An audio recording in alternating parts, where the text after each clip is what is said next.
has to get worse before it gets better. Check out part 1 to see how I removed all of this old, I think 90s tile from my floor. Long story short, there used to be an island here, and for whatever reason, they did not remove the old tiles. Instead, they just tiled around the island. The problem with fixing this floor was the irregular shape. The new tile was definitely cut around the island to make it fit.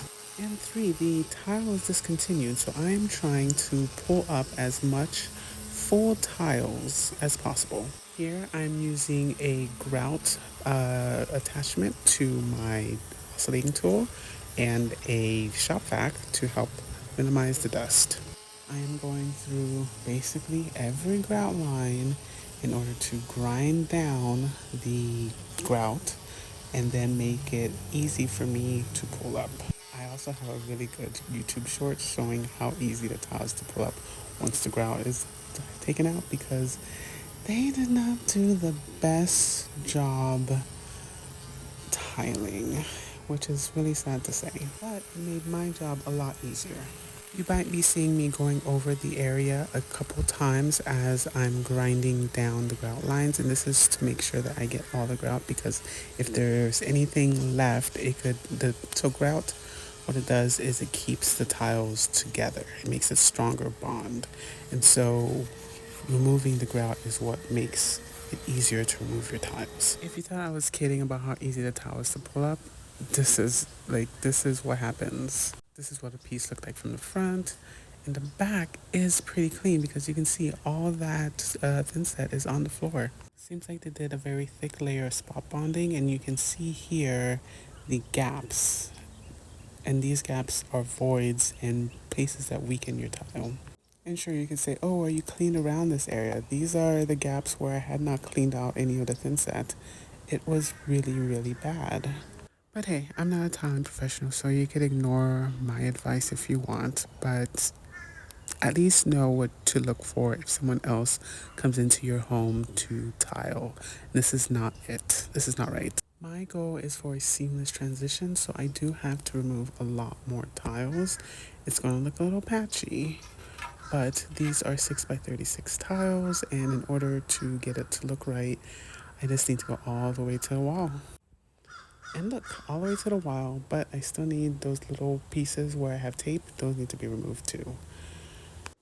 I took my time doing this because I did not want to accidentally chip any extra pieces that did not need to be removed. So I used a little chisel, just being careful around the edges, and a hammer to just take out as much thinset as possible. Slowly but surely, I got it all done. I don't know if this can count as a pro tip, but I found turning the chisel upside down gave me a little bit more leverage for it to get underneath the thinset. Once again, I'm not a professional, but this is what, during the hours and hours I spent doing this floor that I learned. The next step was removing whatever this adhesive stuff was, and this was where I probably got the most muscles out of this job because I really needed to scrape very hard. I did not want whatever this stuff was to affect the bond of the thinset.